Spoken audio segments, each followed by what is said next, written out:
পৃথিবীর মানুষ এখনো পর্যন্ত মাত্র 12 কিলোমিটার পর্যন্ত নিচ পর্যন্ত যেতে পেরেছে। সেটা কে করেছে জানেন? 1970 সালে সোভিয়েত ইউনিয়ন। তারা চিন্তা করলো তারা পৃথিবীর নিচে যাবে, কারণ তারা জানে পৃথিবীর নিচে হচ্ছে কি, আমাদের বরাবর নিচে হচ্ছে কি আমেরিকা। আমরা যদি এখানে যে 6টা বাজে, আমেরিকাতে 6টা বাজে, রাত 6টা বাজে, দিন 6টা বলে রাত 6টা। সে চিন্তা করলো নিচ দিয়ে যাবে। তখন তাদের গবেষণা করে তারা নিচে যাওয়া শুরু করেছে সাইবেরিয়া অঞ্চলে। নিচে গিয়ে তারা 12 কিলোমিটার পর্যন্ত গিয়ে দেখে সেখানে যেই গরম, সেটা প্রায় 2000 সেলসিয়াস গরম। লোহা গলে যাচ্ছে সেখানে, কারণ 1500তে গেলে লোহা গলে যায়।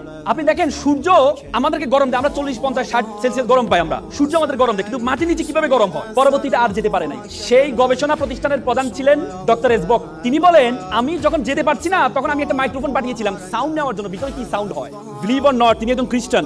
তিনি বলেছেন, আমি নিচে গিয়ে একটা সাউন্ড পেয়েছি, সেটা হচ্ছে মানুষের কান্নার আওয়াজ পেয়েছি। তিনি আবার বলেন, তিনি ভাবলেন এটা একটা ইকুইপমেন্ট, বা আমি যে ইকুইপমেন্ট পাঠিয়েছি সেটার কোনো আওয়াজ হতে পারে।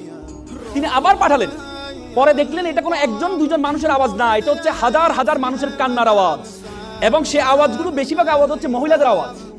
তখন তিনি স্টপ করে দিলেন। তিনি বললেন, I am a communist, I don't believe heaven and Bible, but I believe in hell. আমি জাহান্নামকে বিশ্বাস করি। আল্লাহ রাসূল বলেছেন বেশিরভাগ মহিলা জাহান্নামী হবে, বলেছি কিনা?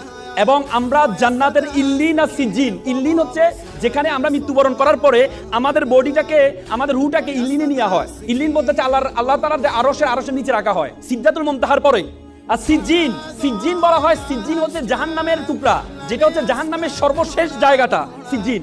আব্দুল্লাহ ইবনে আব্বাস আল্লাহ রাসূলের চাচাতো ভাই ছিলেন। আল্লাহ রাসূলের চাচাতো ভাই আব্দুল্লাহ ইবনে আব্বাস বলেছেন, সিজ্জিন হচ্ছে পৃথিবীর সর্বশেষে অবস্থিত, মানে পৃথিবীর নিচে অবস্থিত সিজ্জিন। তার মানে জাহান্নাম হচ্ছে পৃথিবীর নিচে অবস্থিত। আপনি চিন্তা করতে পারেন যে হাদিস সূরা নূহতে বলা আছে, ফেরাউনকে আমি পানিতে ডুবিয়েছি, ডুবানোর পরে তাকে আমি জাহান্নামে নিক্ষেপ করেছি। তার মানে নিচে গিয়েছে, নিচে থেকে জাহান্নামে কিভাবে যায়? তার মানে আমাদের পৃথিবীর নিচে যে আগুন আছে, সে আগুনের সেলসিয়াস বিজ্ঞানীরা বলেছেন 6000 সেলসিয়াস গরম।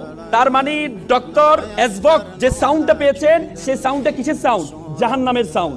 বিশ্বাস করেন, আমি যখন এই থিসিসটা পড়লাম, বিশ্বাস করেন আমি আমার চোখের পানি ধরে রাখতে পারি নাই, যে আমরা পৃথিবীর এত জায়গায় গিয়েছি, আমরা উপরে আকাশ আসমান এত জায়গায় গিয়েছি, কিন্তু আমরা পৃথিবীর নিচ পর্যন্ত এখনো যেতে পারি নাই। মাত্র 1%, পৃথিবীর ব্যাসার্ধের মাত্র 1% থেকে কম আমরা নিচে যেতে পেরেছি, তার নিচে যেতে পারি নাই। তার মানে আল্লাহ তাআলা যে আমাদের জন্য জাহান্নাম রেডি করেছেন, আমাদের জন্য জাহান্নাম প্রস্তুত করেছেন, সেটার প্রিপারেশন আমাদেরকে নিতে হবে, সেটার প্রিপারেশন আপনাদেরকে নিতে হবে। এজন্য আপনাদেরকে এখানে বলেছেন আল্লাহ তাআলা আল্লাহ রাসূলকে প্রথম যে উপদেশটা দিয়েছেন সেটা হচ্ছে ইকরা, পড়ো। আপনি যদি জানেন, আপনি যদি পড়েন, আপনি যত বেশি জ্ঞান অর্জন করতে যাবেন, যত বেশি পড়তে যাবেন, আল্লাহর সৃষ্টি সবকিছু সম্বন্ধে আপনার সবচেয়ে বেশি ধারণা তৈরি হবে।